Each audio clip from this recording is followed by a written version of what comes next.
outside, you feel mute for fear of saying false things, aware of the devastating barrier between the inner and outer self.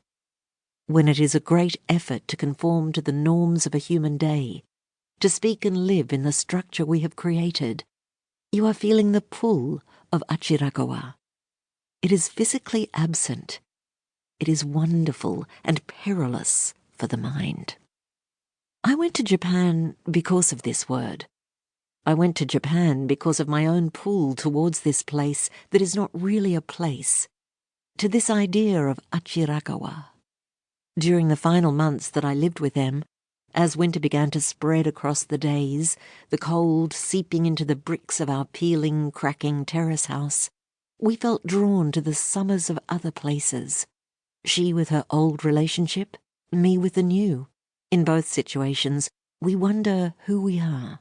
We discussed the need or mechanism of keeping some things inside, of resisting speech. We talked about how this can be both good and bad.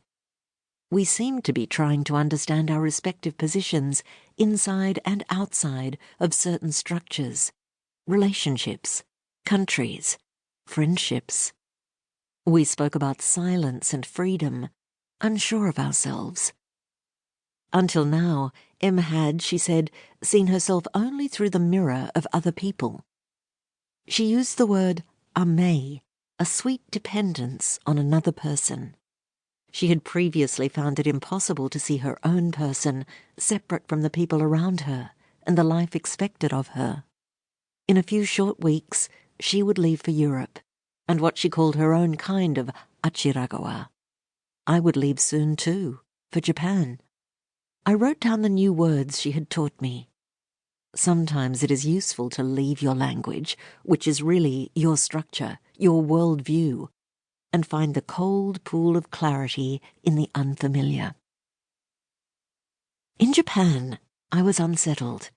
I'm still trying to articulate why. The sudden confidence of being in a new place, which usually stays with me almost a week, lasted barely 2 days. Travelling alone, you are reduced in words, anxieties are prone to increase, and if you are not careful, you will soon find it an ordeal even to do something as simple as walk into a cafe and order something to drink.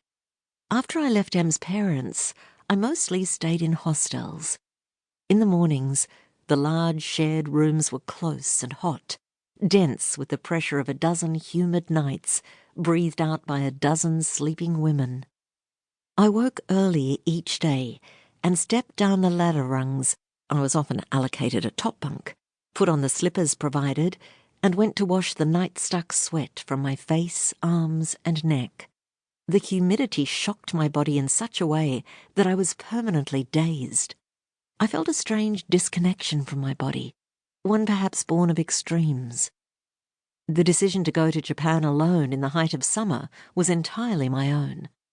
I sensed that if I did not go, there would be consequences for my own life.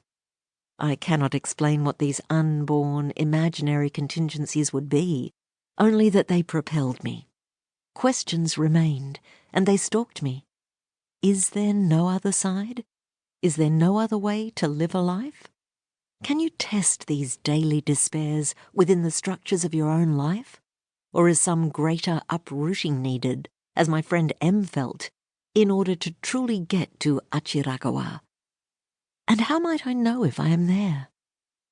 As I made my way from the main island, Honshu, to Nagasaki, on the island of Kyushu, I wrote to M and told her I was not sure why I had come all this way, that I did not know how to find the things I couldn't name.